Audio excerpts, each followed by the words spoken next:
Hello friends, कैसे हो आप सभी। मैं सिद्धांत पवार आप सभी का मेरे YouTube channel comprehend English with सिद्धांत पवार में बिल्कुल अपने heartily deep from the heart आपका स्वागत करता हूं। तो जैसा कि आपको पता है, आज अपनी क्लास होने वाली है ग्रामर के ऊपर।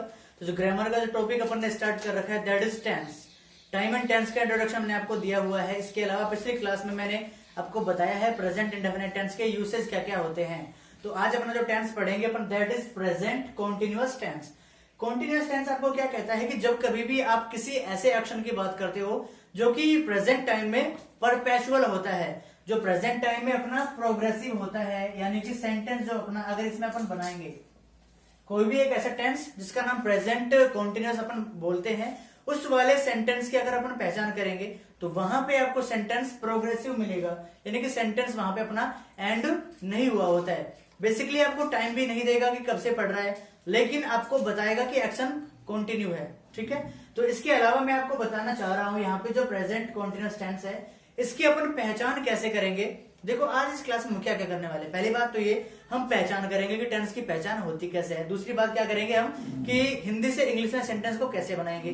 तीसरी बात, इंग्लिश के सेंटेंस को हिंदी में कैसे बनाएंगे। ये सारी चीजें आज अपन कवर करने वाले हैं। फिर यहाँ पे अपन देखेंगे हेल्पिंग वर्ब का यूज क्या होता है, मेन वर्ब का यूज क्या क्या होता है। ठीक है, चलिए स्टार्ट करते हैं। तो जो प्रेजेंट कॉन्टिन्यूअस टेंस है इसका अगर अपन देखें कि अगर कोई सेंटेंस आपका नाउ वर्ड लेकर के आ रहा है, नाउ मीन्स होता है अब, तो अगर सेंटेंस में आपको नाउ दिखेगा या आपको मिले नाउ ए डेज,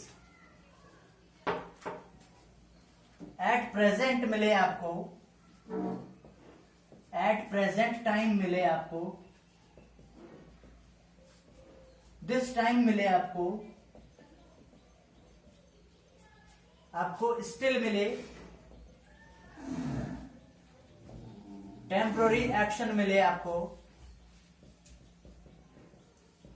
नियरेस्ट फ्यूचर प्लान मिले आपको,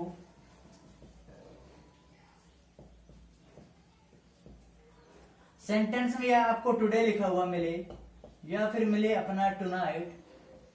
इसके अलावा आपको अगर सेंटेंस के स्टार्टिंग में अगर आपको लुक दे रखा होता है या आपको दे करके रखे लिसन, LISTEN। बात समझ में आ रही है? क्या बताया मैंने, जब सेंटेंस को आपको इन वाले वर्ड्स में से कोई एक वर्ड स्टार्टिंग में मिले या सेंटेंस के बीच में मिले, सब्जेक्ट से पहले भी मिल सकता है, हेल्पिंग वर्ब से पहले मिल सकता है, हेल्पिंग वर्ब के बाद में मिल सकता है। तो बेसिकली पहला वर्ड जो मेरा है नाउ, सेकंड है now it is, at present time, this time, still, temporary action, nearest future plan, today, tonight. इसके अलावा अपना एक वर्ड है दैट इज एट मोमेंट। इसके अलावा अपना है दीज डेज।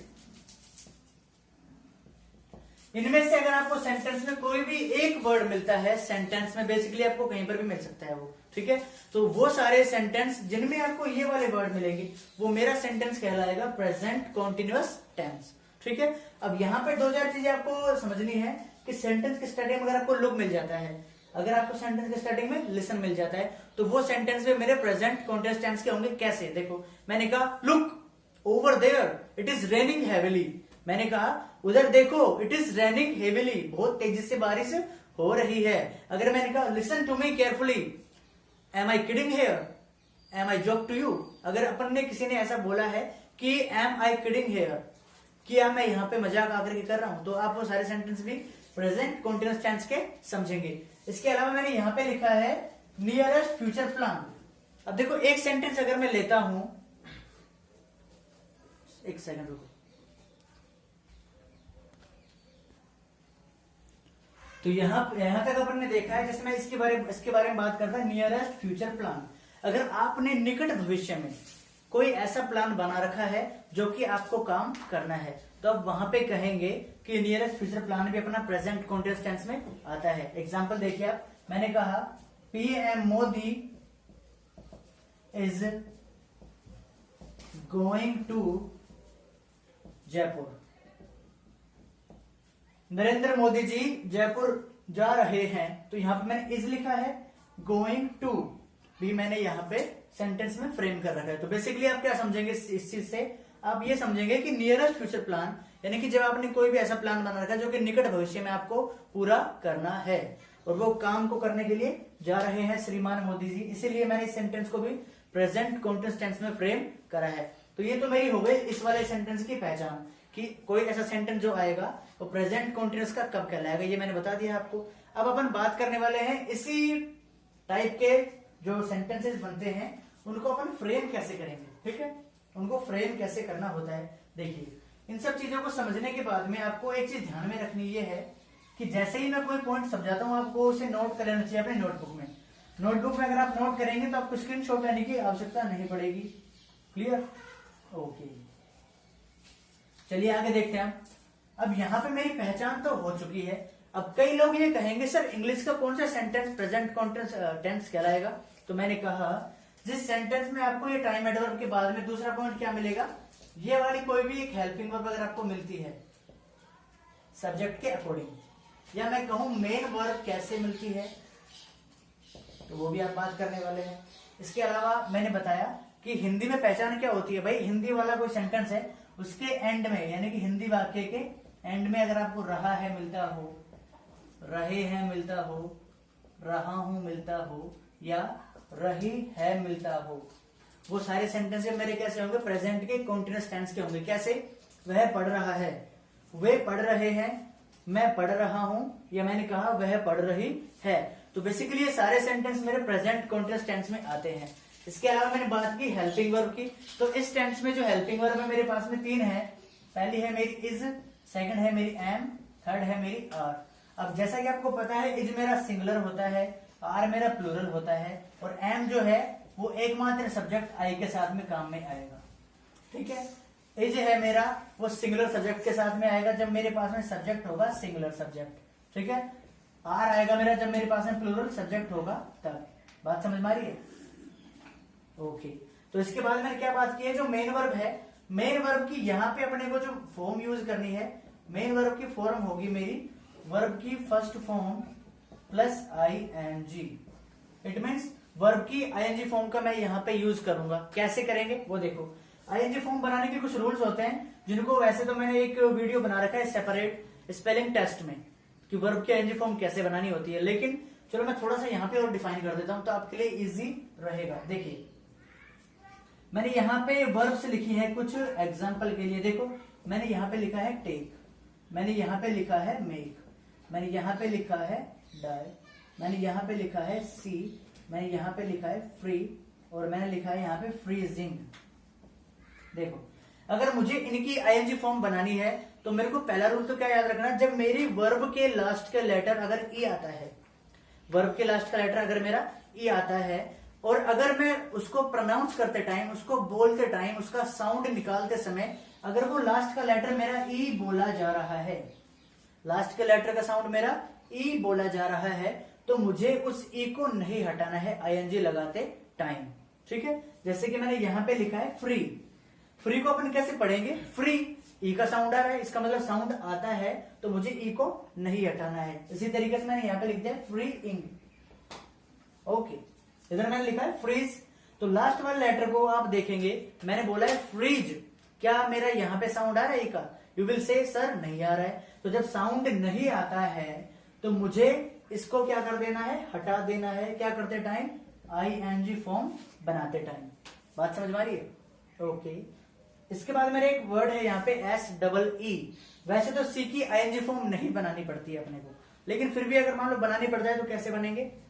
SEE, क्या बोला मैंने? सी, ई का साउंड आ रहा है, इसका मतलब जब मेरे को ING फॉर्म बनानी होगी तो मैं इसका ऐसे बनाऊंगा। क्लियर? इसके अलावा मैंने यहां पे लिखा है क्या? डाई, डा ई का साउंड आ रहा है, इसका मतलब ई को रखेंगे, तो इस वाले का फॉर्म का क्या बन जाएगा? DYEING। ये वो वाला डाई है जो अपन बालों में कलर करवाते हैं, जो एज को छुपाने के लिए लोग करवाते हैं। ब्लैक सा करवा लेते हैं, कोई बरगंडी कलर करवा लेता है, कोई यहाँ से ब्राउन करवा लेते हैं, कोई रेड करवा लेते हैं। तो बेसिकली वो वाली डाई है। ठीक है, इसके अलावा मैंने यहाँ पे एक वर्ड लिखा था टेक,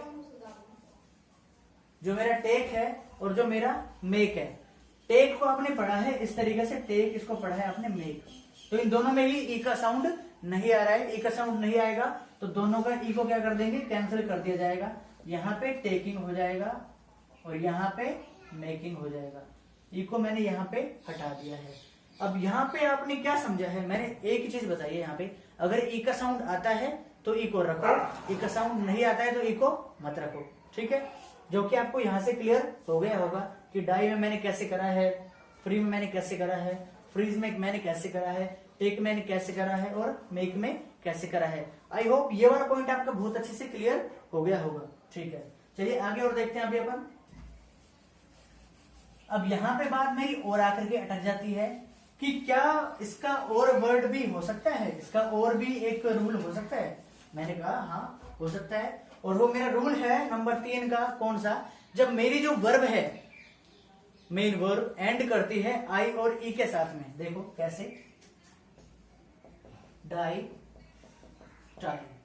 ठीक है, मैंने दो यहां पे वर्ब लिखी है जो मेरी एंड करती है आई और ई के साथ में, आई और ई के साथ में।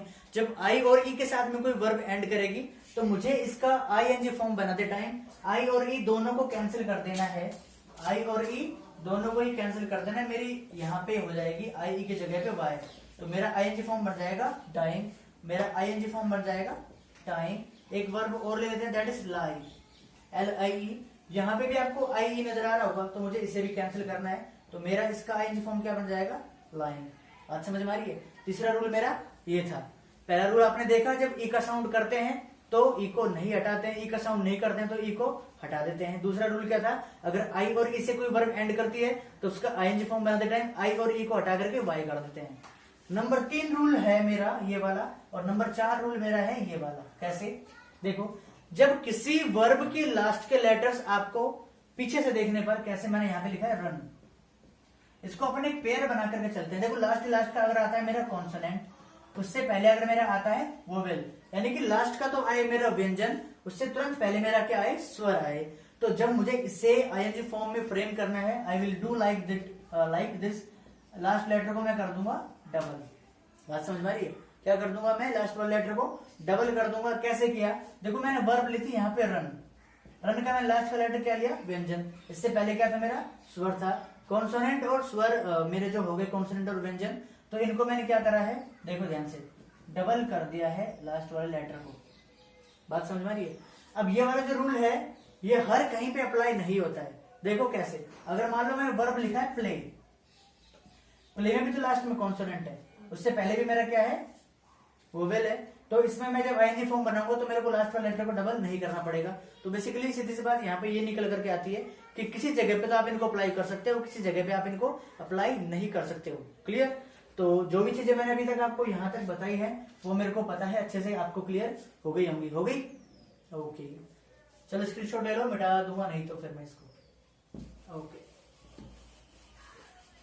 अब ये तो मेरी बात हो गई, यहाँ तक इंट्रोडक्शन हो गया है कैसे आईएनजी फॉर्म बनाते हैं, हेल्पिंग वर्ब क्या है, मेन वर्ब क्या है, ये सारी चीजें मेरी क्लियर हो गई हैं। अब मुझे करना ये है कि मुझे उन वर्ब्स का पता लगाना है जिनकी कॉन्टिन्यूअस फॉर्म नहीं बनती है। ऐसी वर्ब कौन कौन सी है जिनकी मेरी कॉन्टिन्यूअस फॉर्म नहीं बन सकती है? तो वो वर्ब्स जिनकी कॉन्टिन्यूअस फॉर्म में नहीं फ्रेम कर सकता हूं, वर्ब्स जिनकी कॉन्टिन्यूअस फॉर्म या मैं कहूं आईएनजी फॉर्म मैं नहीं बना सकता हूं या नहीं बन सकती है। देखो, ऐसी वर्ब्स जिनकी आईएनजी फॉर्म नहीं बन सकती है या जिनको मैं फ्रेम नहीं कर सकता हूं, किसमें? आईएनजी फॉर्म में। तो बेसिकली ये वो वर्ब होती है जो मेरी माइंड से और आंखों के स्टेट से क्या करती है? रिलेट करती है। जैसे मैंने कहा, पहली वर्ब है मेरी सी, सी का मतलब देखना, अपन ने आंखों से ये वाला काम करा है। सेकंड है मेरी फील, फिर है मेरी hate, after that I use have, फिर मेरा है लव, मेरा है लाइक, मेरा है विश, मेरा है Dzire, remember, forget, seem, appear, forget, forbid. ये मेरी कुछ वर्ब्स के एग्जांपल्स हैं। बेसिकली ये सारी नहीं है, कुछ एग्जांपल्स हैं जिनको अपन आईएनजी फॉर्म में फ्रेम नहीं कर सकते। पहला क्या है मेरा? See, feel, hate, have, love, like, wish, desire, remember, forget. Seem, appear, forbid, इसके अलावा एक और है अपनी, दैट इज हियर, हियर। ठीक है, तो ये जो वर्ब्स है मेरी, इनकी मैं फॉर्म नहीं बना सकता हूं। अगर नहीं बनाऊंगा तो मुझे क्या करना पड़ेगा भाई? देखो सीधी सी बात ये है कि कोई भी एक और वर्ब है that is no, KNOW, no means जानना। ठीक है, तो मैंने क्या बताया आपको कि जब कभी भी मैं ING फॉर्म इनके नहीं बना सकता हूं तो मेरे को करना क्या पड़ेगा? बेसिकली मैं दो काम कर सकता हूं, या तो इनके जैसा मीनिंग बनाने वाली कोई इनके जैसे की स्पेलिंग जो इनका जैसा सेम क्या देगी, मीनिंग देगी, या तो उस वर्ब को लेकर के आऊं मैं, या फिर मुझे क्या करना पड़ेगा कि अगर यहां पे ऐसा होता है कि आप कॉन्टिन्यूअस फॉर्म बना रहे हो तो उस सेंटेंस को आप उससे पिछले वाले में फ्रेम कर सकते हो। कैसे? देखो,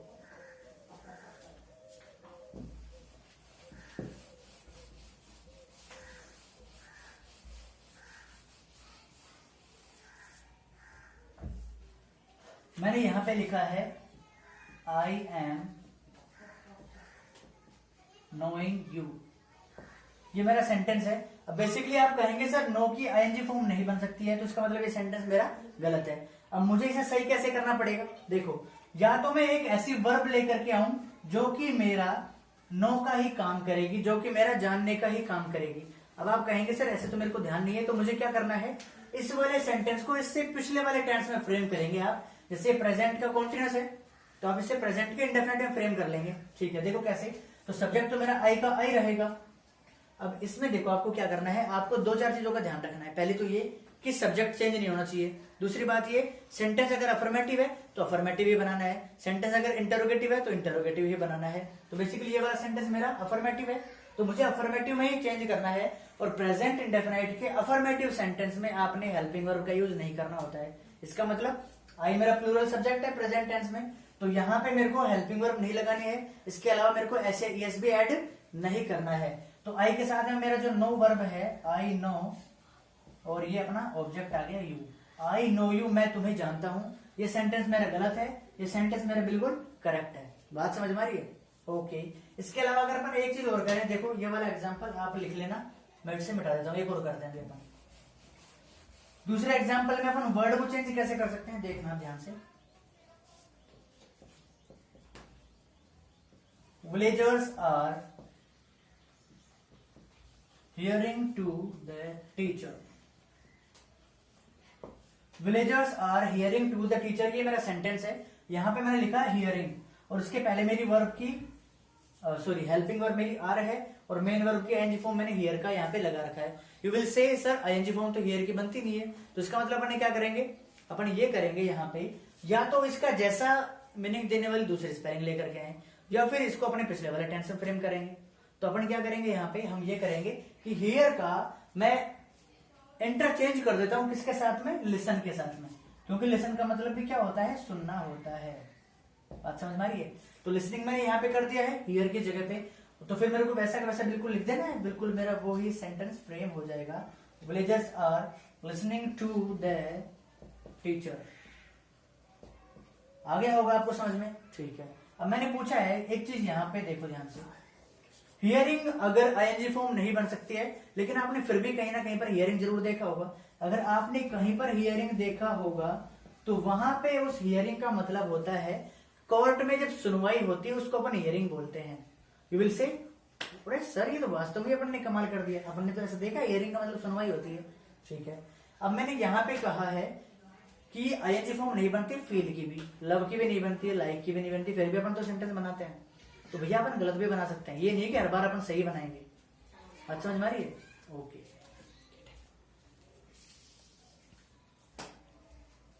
अब देखो प्रेजेंट कॉन्टिन्यूअस टेंस का अगर हिंदी में सेंटेंस कोई होता है उसे अपन इंग्लिश में कैसे बनाएंगे, यहाँ पे आप देखेंगे थोड़ा और अच्छे लेवल पे। जिन बच्चों को बिल्कुल भी इंग्लिश नहीं आती है, या जो लैक करते हैं इंग्लिश को सीखने में, जिनको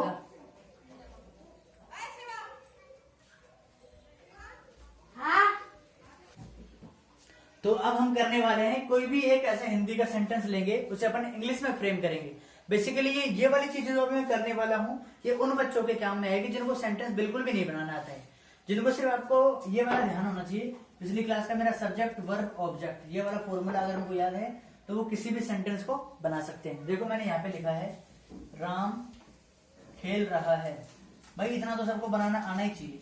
राम खेल रहा है, ये है मेरा बिल्कुल बेसिक। ठीक है, कैसे करेंगे देखो। अब मैंने यहाँ पे लिखा है राम खेल रहा है, तो यहाँ पे एक पर्सन है जिसका नाम है राम, तो राम मेरा क्या हो जाएगा, सब्जेक्ट हो जाएगा। काम क्या कर रहा है वो, खेलने का, इसका मतलब ये क्या है, मेरी वर्ब है। अब आपको पता है सेंटेंस की पहचान हो गई मेरी रहा है से, क्योंकि प्रेजेंट का कॉन्टिन्यूअस टेंस है। अब आप इसको क्या करेंगे, देखो सबसे पहले सब्जेक्ट को लेकर के आएंगे राम को, राम। अब इज हमारा हेल्पिंग वर्ब है, क्योंकि सब्जेक्ट के बाद वर्ब आएगी, और वर्ब मेरे पास में दो होती है, एक हेल्पिंग वर्ब और एक मेन वर्ब। तो पहले आती है हेल्पिंग वर्ब, उसके बाद में आती है मेरी मेन वर्ब। तो राम के बाद में, राम क्योंकि सिंगुलर है, राम को मैं ही भी तो मान सकता हूं, और ही क्या है मेरा, थर्ड पर्सन सिंगुलर है। ही क्या है मेरा, थर्ड पर्सन सिंगुलर है, और सिंगुलर सब्जेक्ट अगर मेरा राम है तो इसके साथ में इज एमआर में से क्या आएगा, इज।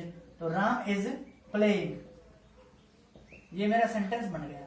अगर इसे मैं नेगेटिव बनाता हूं तो क्या करेंगे अपन, देखो राम इज नॉट प्लेइंग, बात समझ में आ रही है। हेल्पिंग वर्ब में मेरे को नोट लगाना है, राम इज नॉट प्लेइंग। इसके अलावा मैंने लिखा है अगर इंटरोगेटिव बनाना है तो इज को राम से पहले लेकर के जाओ, क्या बनेगा सेंटेंस, इज राम प्लेइंग, ये बन जाएगा मेरा इंटरोगेटिव। अगर इंटरोगेटिव नेगेटिव बनाना है तो इज नॉट राम प्लेइंग बन जाएगा। फिर मैंने लिखा सेंटेंस, आपको ध्यान रखना है, राम क्या खेल रहा है, सेंटेंस के बीच में क्या आया मेरा, क्या, तो सेंटेंस कैसा बनेगा, WH interrogative. What is Ram playing बन जाएगा मेरा WH interrogative sentence, what is Ram playing. अगर WH इंटरोगेटिव नेगेटिव बनाना है तो what is not Ram playing, ये मेरा बन जाएगा हिंदी वाले सेंटेंस का इंग्लिश में फ्रेम करने का तरीका। अब देखो पहचान ये अपनी हो गई है। अब हम देखेंगे कि इंग्लिश में कोई सेंटेंस अगर आता है तो मैं उसे कैसे बनाऊंगा हिंदी में, क्या करना है आपको, देखो ध्यान से।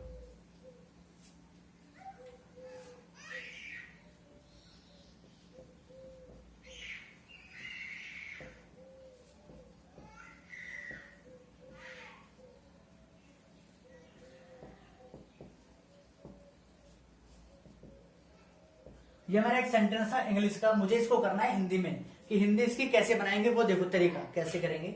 The villagers are drowning in the river. अब आप कहेंगे सर मेरे को ड्राउन का नहीं पता, ड्राउन का मतलब क्या होता है। देखो दो वर्ब होती है, एक होता है ड्राउन और एक होता है मेरा सिंक। दोनों का मतलब होता है डूबना। लेकिन जब कोई सजीव वस्तु यानी कि लिविंग थिंग अगर डूबती है, कोई पर्सन डूबे या कोई एनिमल डूबे, तो अपन वहां पे डूबने की स्पेलिंग लगाते हैं क्या, ड्राउन। और अगर कोई वस्तु जो कि निर्जीव है अगर वो डूबती है तो अपन लगाते हैं वर्ब क्या, सिंक। ड्राउन मतलब होता है सजीव वस्तुओं का डूबना, सिंक मतलब होता है निर्जीव वस्तुओं का डूबना। तो ड्राउन की सेकंड फॉर्म ड्राउंड हो जाएगा, DROWNED। थर्ड फॉर्म भी DROWNED हो जाती है, सिंक, सैंक, संक। सिंक के बाद में मैंने क्या लगाया, सिंक, सैंक और संक, ये मेरा हो गया। ड्राउन का आपने देखा, ड्राउन की जो सेकंड फॉर्म है DROWNED हो जाता है, बात समझ में आ रही है। अब अपन इसका हिंदी बनाएंगे। देखो क्या बताया मैंने आपको, इजेमार मिला इसमें, आप कहेंगे हाँ सर मिला। ING फॉर्म मिली आपको, हाँ मिली, और ये मेरा क्या है, ऑब्जेक्ट है। अब अपन क्या बनाएंगे, जब वर्ब की ING फॉर्म आ जाती है और इजेमार हेल्पिंग वर्ब आती है तो सेंटेंस मेरा एंड करना चाहिए किससे, रहा है, रही है, रहे हैं से। अब देखो ध्यान से, विलेजर्स यानी कि बहुत सारे गांव वाले हैं, तो मैं कहूंगा गांव के लोग यानी कि ग्रामीण लोग क्या कर रहे हैं, नदी में डूब रहे हैं। बताओ बना के नहीं बना, आप कहेंगे हाँ सर बन गया बिल्कुल, तो अच्छे समझ में आया होगा आपको। तो मैं ऐसे उम्मीद भी रख सकता हूं कि आज जो मैंने पढ़ाया है वो आपके बिल्कुल बाय हार्ट हो गया होगा। बाय हार्ट मीन्स होता है बिल्कुल अच्छे से आपको दिमाग में, दिल में बैठ जाना चीजें, क्लियर, ओके।